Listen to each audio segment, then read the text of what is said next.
What up, guys? That Comic Awesome here doing another review, and today I'm doing Captain America number 700, and this is monumental because it is a monumental piece of crap.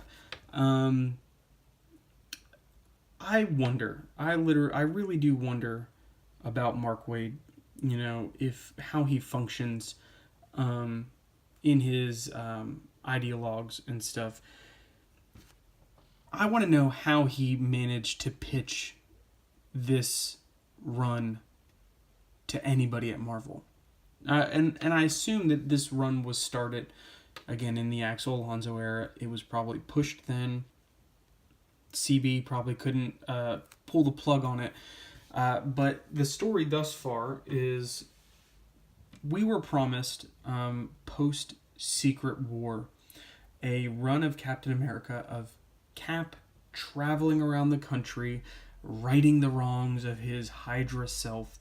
And we got that for about 2 issues. And we didn't really even get that in those 2 issues. Everywhere he went, people saw Captain America, instantly loved Captain America. They seem to have forgotten that Captain America enslaved the country.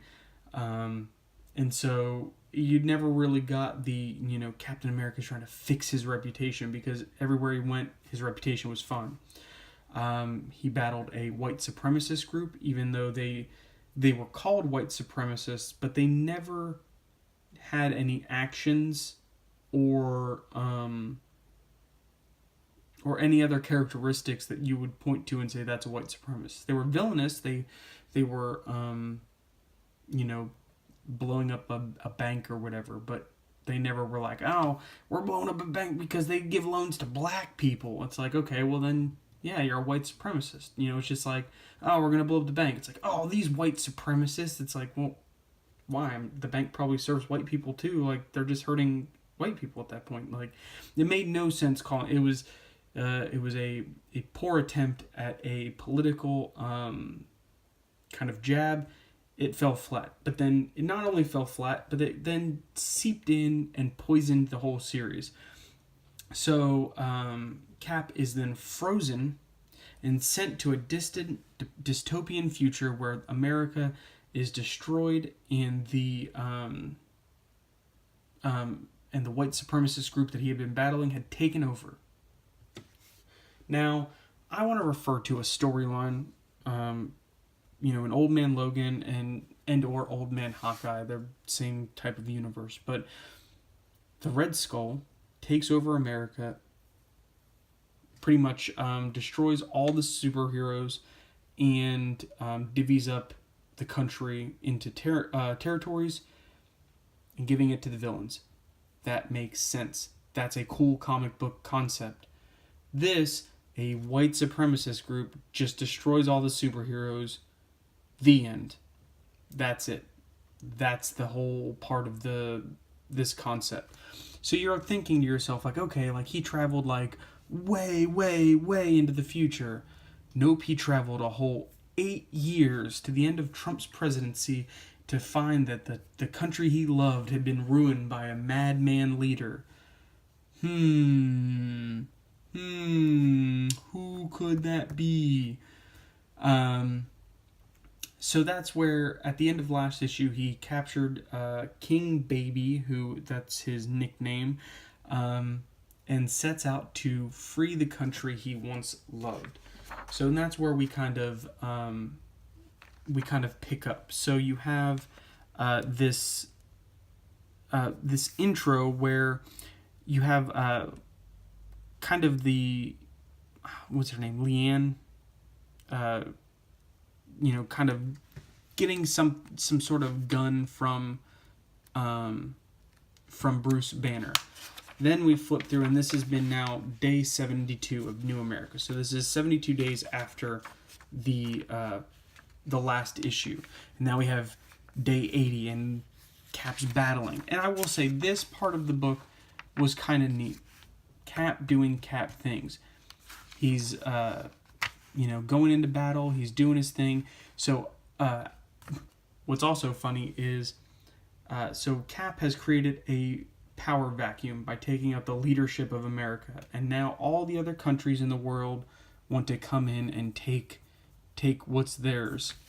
And so Cap is having to battle pretty much on all fronts, from invaders from Russia, China, North Korea, pretty much everywhere wants a piece of America. So it turns out that for every battle he's winning, they're losing battles on other fronts. It turns out the gun that they were working on is a time machine, and Bruce is like, we can send you back, you can fix this. And Steve, and this is very admirable, Steve says, look, we don't understand, fully understand time travel. You could send me back, but that could just create an alternate timeline where you're still suffering in this timeline, and I'm just going back to a different timeline, and so they're still, this world would still suffer. So he's like, no, I'm gonna fix this world. And he kind of has to deal with the things that a normal leader has to deal with, not just fighting, but also infrastructure. And he finds that he can't do that. He's not equipped, which Captain America has led the United States before, good and evil. The fact that he's just like pretty much falling flat on the job blows my mind. So he's constantly getting, he's like, one problem at a time. Somebody nukes New York, and that's pretty much the final straw. He's like, okay, look, I'm going to give up, and I'm going to go back in time and try and save this. So they send him back in time, and this is where the book actually gets, I would say, somewhat interesting. So they send him back. Bruce says maybe about a week before Rampart does their attack. It turns out it's 10 minutes before. It's right when they freeze Captain America at the beginning of this story arc. So he has to board the sub, and there's this really, really awesome sequence of him kind of fighting through the sub. And this was, if you follow me on Twitter, I picked out this piece of dialogue. But this is King Baby Babington, and he says, take to your shelters. We're about to begin a new era of America excellence, a new society dedicated to the God-given power of individualism. Okay, so we do all have individualism as a God-given power, where the strong stand independent of the weak.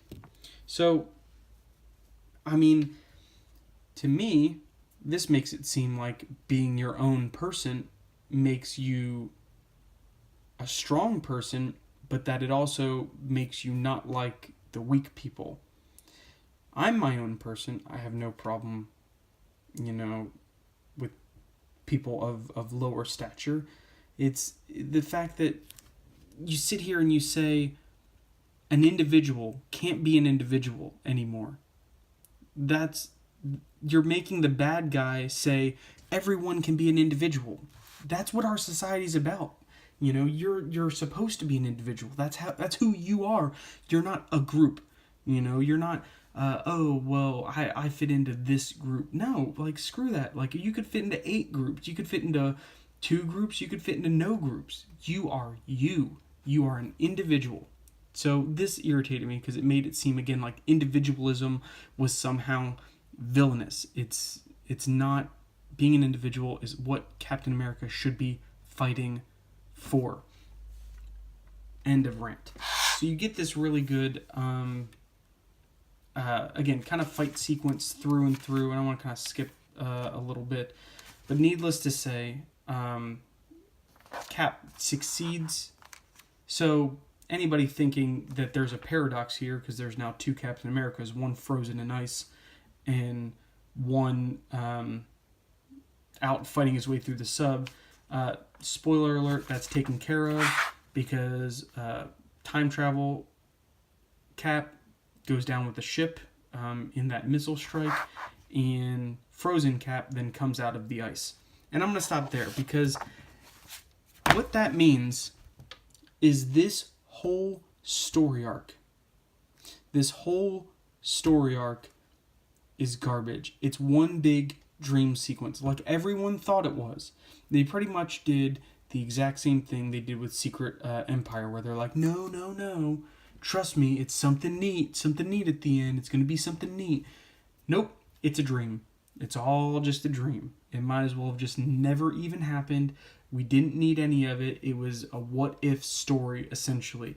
And that's why it sucked. And that's why Mark Waid, thankfully, is being taken off this, even though I've seen a couple panel of Coates' work, and I'm not too impressed with that either. But we'll cross that bridge when we get there. Also, there is some neat stuff in the back. They take some old Jack Kirby art and throw some really crappy Mark Waid dialogue on top of it, but it is what it is. You know what? I'd buy it just because it's a 700 issue, but man, it's awful. It's hard for me to even say that. But yeah, subscribe over here, watch some more videos, hit me up in the comments, let me know what you guys think, and I'll see you next time.